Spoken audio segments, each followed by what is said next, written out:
School, high school আমাদের আবেগের জায়গা, ভালোবাসার জায়গা, সবচেয়ে প্রিয় একটি প্রতিষ্ঠান। যেখানেই থাকি, পৃথিবীর যেখানেই থাকি না কেন, সবসময় আমাদের হৃদয়ের মধ্যে এই প্রতিষ্ঠানটি জাগ্রত থাকে। সেখানে একটি দাওয়াতে আসতে পেরে নিজেকে ধন্য মনে করছি। এবং আজকে যে আমরা এখানে ছোট্ট একটি আয়োজনে অত্যন্ত আবেগ ঘন একটু ভালোবাসার প্রতিযোগিতা হয়েছে, যেটা আমি একটু আহত হয়েছি। বড় ভাইয়েরা এখানে জিতেছে, সব ছোট ভাইয়েরা হেরেছে নাকি? এটাই হওয়া স্বাভাবিক। ক্লাস 10 জিতবে, এটাই স্বাভাবিক। তো এইভাবেই স্বাভাবিক এখানে রেজাল্ট এসেছে। আমি মনে করি সবাই ভালো খেলেছে।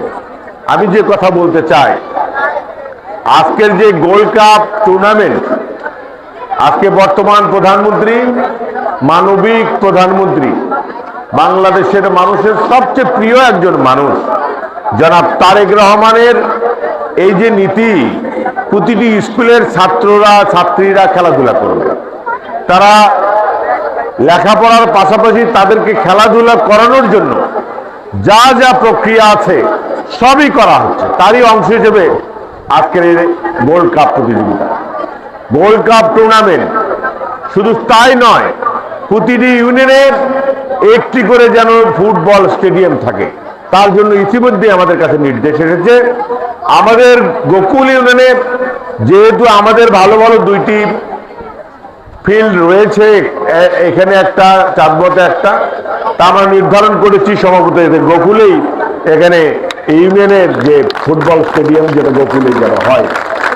পাশাপাশি বগুড়ার মাটিতে একটি ইনডোর স্টেডিয়াম হচ্ছে, সেখানে 8টি খেলা, জাতীয়ভাবে স্বীকৃত 8টি খেলার indoor stadium, football, cricket, hockey, 8টি ক্রিকেট স্টেডিয়াম, 8টি স্টেডিয়াম একত্রভাবে একটি ফুটবল স্পোর্টস ভিলেজ হচ্ছে বগুড়ার মাটিতে।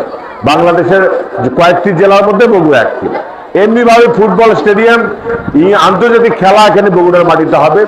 সবকিছু মিলে যদি একজন ছাত্র মনে করে যে আমি খেলাধুলাকেই প্রাধান্য দিতে চাই, খেলাধুলাকেই আমি বেশি ভালোবাসি, আমি খেলাধুলাই করতে চাই, কোনো সমস্যা নেই। কোনো অভিভাবক যেন ওই ছাত্রকে বাধা না দেয়, ওই ছাত্রকে যেন নিরুৎসাহিত না করে। যার কারণে সরকার একটি অপশন রেখেছে, যদি কোনো ছাত্রছাত্রী তারা লেখাপড়ার চেয়ে তারা খেলাধুলায় ভালো করে ফেলে, তারা যেন ভবিষ্যতে এই খেলাধুলার উপরে চাকরি পায়, এই জন্য সরকার অপশন হাতে রেখেছে। প্রতিটি শিক্ষা প্রতিষ্ঠানে একজন করে ক্রীড়া শিক্ষক নিয়োগ করা হবে। তাহলে কত হাজার ছাত্রছাত্রী এখানে চাকরির ব্যবস্থা করা আছে। এমনি ভাবে খেলাকে উৎসাহিত করছে সরকার, আমরা করছি। আপনারা জানেন যে এই মাঠে একটি খেলা হচ্ছে, মাদক বিরোধী football tournament, Gokul union BNP, Bogura সদর উপজেলা বিএনপির উদ্যোগে। সেখানে গত শনিবারে খেলা হয়েছে। সেখানে এই ইউনিয়নের যত যুবক শ্রেণীর যারা রয়েছে তাদেরকে আমরা এখানে ইনক্লুড করছি। সেখানে তোমরা অংশগ্রহণ করতে পারো। সেখান থেকে বাছাই করে নিয়ে আমরা একটি ইউনিয়নের একটি টিম গঠন করা হবে। সেই ইউনিয়নের টিম আবার এখানে থানা পর্যায়ে তারা খেলবে। এমনিভাবে আমরা উৎসাহিত করব এবং